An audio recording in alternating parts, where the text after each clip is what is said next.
Hello everyone. Some quick thoughts. The major complaint that has always been on my channel is that I take long pauses, I think about what I'm saying, I'm not ready, I'm not scripted, or I'm not organized. That's been a pretty consistent theme. And to say that I really don't give a shit is an understatement. But as far as I'm not going to change my behavior. But what I am curious about is why. Why am I so focused on this? I have the words for not wanting to be like the kind of information outlets like TV, like radio, that are distinctly one way. Why I want to engage in a dialogue, but why am I so resistant to the idea of polishing? And it's actually, I suspect, it's because of the way TV and radio are built. And my vehement rejection of how the aesthetic is constructed. Bear with me for a second. TV and radio, especially TV, is designed to kind of suck. What I mean is it is designed to cause you to keep your butt in the chair more than it is to excite you to get up and do something. It's designed to keep you just interested enough that you will sit through the commercial or that you'll come back after the commercial, but not so interested that you will be totally fucking annoyed at the commercial breaks and walk away from the television. It's designed to be, and when I say it, I mean the programming, all the various kinds of programming. This is the goal that unifies them all, or these are the goals. It's designed to be interesting enough and exciting enough to keep you interested enough to come back for the next episode, but not excited about it enough to make you want to get up out of the chair, to leave you with enough energy to get out of the chair before the next show comes on. Now, people do obviously get up and walk away from their TVs after the show they want to watch is over. Usually. But you also have people who are willing to sit and stare at a TV for days on end. You know, they get up, they get out to the couch, they sit down, they plunk their ass down, they turn on the TV, and they are there until bodily needs move them.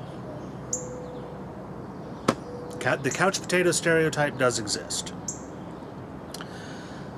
And it seemed to me that the one-way dialogue, keeping people interested in what you have to say, but not interested enough to actually be human, which has been presented as the goal of television very well in the movie Network, and actually Network broke that idea, sort of. I mean, it really, Network is a wonderful movie. It's old, but damn, is it fantastic. I highly recommend it. And I have this problem with movies to a certain extent too, but not as much. It's a different kind of problem. But, you know, I'm weird. But this would explain why movies are not well adapted to TV, why it's never the same experience seeing a movie with commercial interruptions. It's just not made for the same thing at all.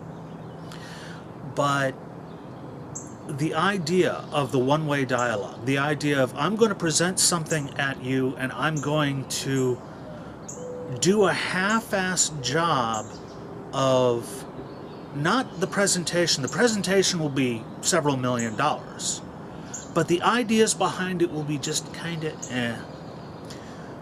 I'm going to present things to you that are interesting to me, and that is going to be my primary focus. And I'm going to make a personal decision out of malice and spite and ignorance and human feeling to disdain the tools that make television appear to be pleasant and polished and well-crafted, and what many of the other channels on YouTube do. If you look at them, they are crafted after the model of television.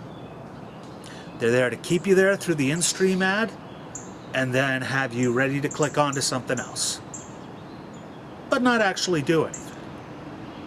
I want to piss you off or excite you, and not in a biblical sense. I have no airs about myself that way, but I doubt I can succeed, but I can try. You know, there are a lot of other content producers out there who are simply working the model as it is, perhaps thinking about the way it's structured, perhaps not. But that's not what I'm here to do. I'm here to talk with people. And if I can get you interested enough to try and have a dialogue, and I'm not saying I want to talk to everyone who wants to talk to me, because I am, as you know, a surly bastard who likes to occasionally disappear for no apparent reason. But even if I can get people talking to each other, or to look at things with a more critical eye, to realize that the advertisements, even the wall posters, and even the product placements in movies, and all these things are very carefully designed either to be an integral part of the world around you and therefore make that commodified experience seem to be part of your reality that you want to keep purchasing so it stays there, and I'm way oversimplifying, or to catch your attention and manipulate your emotions in ways you don't really think about. And I'm not talking mind control, I'm talking about stuff that, hey, if it makes 1 out of 100 people think about it, we make $100 million profit this year. It doesn't need to be mind control. Advertising just needs to grab a few people. And so in that I am like that model, in that I am only targeting, well, I'm not even targeting. I'm sort of throwing out a message in a bottle and hoping a few people pick it up. I don't know how to say it any better other than I hope you find the mental, emotional, and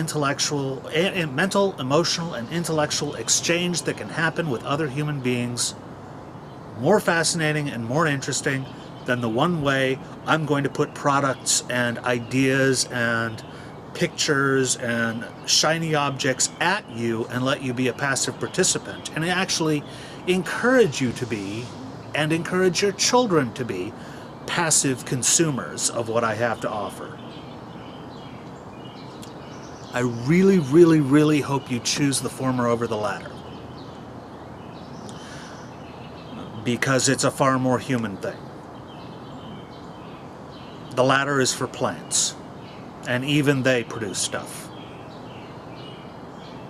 Thank you for your time and attention. I hope this has been food for thought.